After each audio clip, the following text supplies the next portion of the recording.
In Germany, medical malpractice awards are capped by law. But in this country, medical malpractice lawsuits are a major cause of the skyrocketing cost of medical care, and part of that, of course, is so-called defensive medicine. But as Congress has considered the health care overhaul, there has been almost no debate on medical malpractice. Kitty Pilgrim reports. A 1,000-page health care bill, but still no limit on how much a doctor could be sued for medical malpractice under the government plan. President Obama has talked about the high cost of medical lawsuits, saying a doctor should not have to look over his shoulder while practicing medicine, but has stopped short of calling for limits on medical malpractice awards. The AMA estimates that defensive medicine, when doctors perform unnecessary tests to protect themselves from potential lawsuits, costs up to an extra $151 billion a year. The Congressional Budget Office found caps on medical malpractice suits could save $4.3 billion from 2010 to 2019. But some consumer groups don't want lawsuits capped. Joanne Doroshow of consumer advocacy group Center for Justice and Democracy. Both claims and premiums in the medical malpractice area are each less than 1% of overall health care costs, and in fact, they've been less than 1% for over 30 years. Critics of the current system have been able to attach only one amendment to the House bill that would offer states financial incentives to reduce frivolous lawsuits and encourage more out-of-court settlements.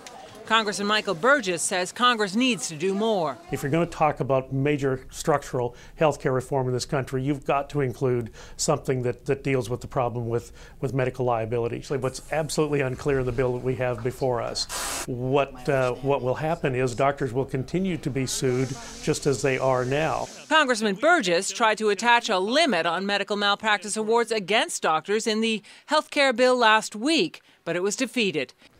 Now, this bill provides no additional protection for doctors against malpractice claims. The American Medical Association has endorsed the bill, but says more should be done to protect doctors. Lou? Yeah, it's really unclear where the AMA is in this and how they relate to the doctors in this country, because anecdotally, I don't hear that support for the AMA position from doctors. But the idea of 1% and for 30 years, that sounds like somebody's leaving something out of the total number here. Well, this whole concept of defensive medicine, doing extra tests, doing all sorts of extra procedures, that number is very hard to get your head around, and it certainly is considerably more than 1%. You put $151 billion alone for that. The AMA number is up to $151 billion a year. And so $151 billion.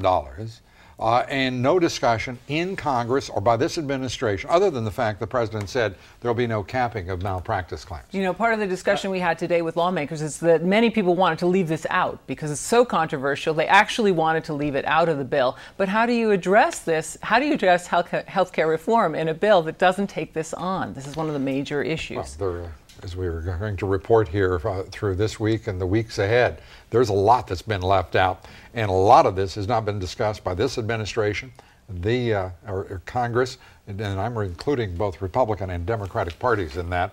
We're going to take care of that little oversight here. Thank you very much, Kitty. Appreciate it. Kitty Pilgrim.